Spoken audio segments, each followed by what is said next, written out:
Joining me now is Florida Congresswoman Maria Salazar, member of the House Foreign Affairs and Small Business Committees. Congresswoman, thanks very much for being here. How are you assessing the damage there, the hurricane recovery this morning? Well, you know, Maria, thank you for the opportunity. We are used to hurricanes. I went through Andrew in 1992. We're Floridians. What we're not used to is FEMA not having money for us and not having money to help this gentleman that grows oranges. The real hurricane is the Biden-Harris administration. I mean, look, I know that Republicans are now launching an investigation into whether FEMA knew they would not have enough money for a busy storm season when they requested large amounts of money to fund a shelter and services program for illegal migrants. I mean, look, with all due respect, you're an elected official. How is it possible that the emergency money at FEMA was used for illegal migrants on your watch? Well, because we give the money, like last September, we appropriated $60 billion. 15 days ago, we gave another $20 billion new fresh money for disaster relief, and we give it to the administration, and then the administration needs to manage that money well. If you give that money to a small business somewhere in Miami or in Idaho, I'm sure they're going to do a lot better use with that money. But it's just the Biden administration. We trust the federal government, and look what they do. So what did they do specifically? I mean, look, Alejandro Mayorkas comes out 2 weeks ago. He tells us that FEMA is not going to be able to get through the hurricane season, that they're running out of money. Yes. The White House scramble says, oh, no, misinformation, misinformation. And then we find this from 2022 and Karine Jean-Pierre. Watch.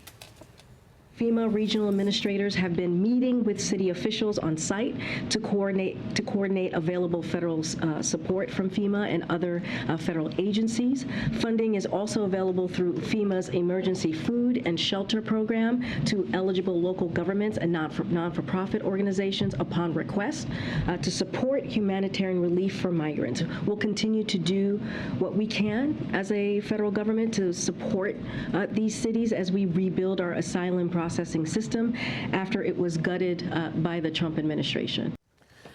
So there you go, explaining to us how they were going to use the FEMA money. How is that now misinformation if KJP walked us through it 2 years ago? Because they lie. Because they lie to everybody. They lie to us, and if they don't lie, I mean to us meaning Congress and the different committees that are investigating what they're doing, look at the Oversight Committee. Look how much they lied about Hunter Biden. Unfortunately, that's why the average American viewer or voter is losing trust in the federal government, and that's why we're here to try to restore that trust, because there is no other better government than the United States government. So that is the problem that we have right now. And I'm just going to quote Mayorkas' words on October 2nd. We do not have the funds. We do not have the funds to make it through the season. What? Right. I mean, we just gave $60 billion. Yeah. But after he said it, happening, and then after he said it, and we all realized that the reason that they don't have the money is because they used the money for illegals, the White House claimed it was misinformation. But they both just told us. Alejandro Mayorkas said it, and KJP said it. So how is that misinformation? You know, and now they're changing their story again on this Afghan national. Congresswoman, an Afghan national accused of plotting an election day terrorist attack in the United States is in this country, was never vetted. He was never approved by the State Department for special immigrant status after officials at the White House claimed he did clear the process. Who else has been let in and not vetted? Multiple Border Patrol agents are now saying they give up. They told the New York Post they plan to retire if Kamala Harris wins in November. They say they can't face 4 more years of being undermined and scapegoated. And I do not blame them. But I wanted to share before I talk about the Border Patrol, which I agree with them. All of them should resign. They have taken 4 years of terror and brutality against them because they're not there to be travel agents or create a travel agency for migrants. They're there to protect our border. That's why they signed up for. But there is a new group in Times Square. I'm not sure if you know about this, which is a subsidiary of the Tren De Aragua. They're called the Little Devils or the Young Devils, or Pequeños Diablos. Did you know this? 50 robberies have been attributed to this subsidiary of Tren De Aragua in your city, in the heart of Times Square. Do you understand what I'm telling you? It's And unbelievable. then now Tren De Aragua just sees this building in Texas, in San Antonio, and they created their operational headquarters in Texas for child sex trafficking, for drug dealing, and for human trafficking. What is this? And the Hispanics do not want open borders because it's only affecting us.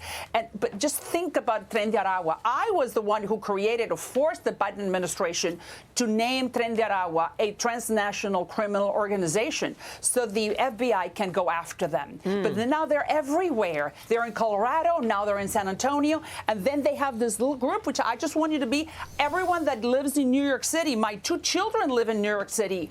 I mean, these people are roaming around. Yeah, Plus well, the 2 million to your that were point, able to get away. To your point, the Heritage Foundation says that Venezuelans' violent Tren De Aragua migrant gang is actually expanding across the United States. They say like a slow-growing cancer, saying they'll impact Americans for decades, Congresswoman. So we're dealing with this now, but this is not going away anytime soon. I mean, they're in the country now. Oh, no. I do believe, and I don't have information, but I do believe that if Donald Trump steps into the White House, we are going to create a massive group of people that are going to go look for these people, and we're going to help them. And I'm sure the whole Hispanic community will help them find where those criminals are, and they're going to be taken out. I have no doubt, because Trump is for law and order. And unfortunately, Vice President Harris has said clearly that she allowed, she was the border czar. All she had to do is what other Democratic administrations have done. Protect the border. It's inconceivable. Yeah. And we, the Hispanics, we're the #1 group paying for this situation. Well, maybe that's why Hispanics seem to be going with Trump. They recognize it as you do. Congressman, it's good to see you. As always, Maria Salazar this morning in Florida. We'll be right back.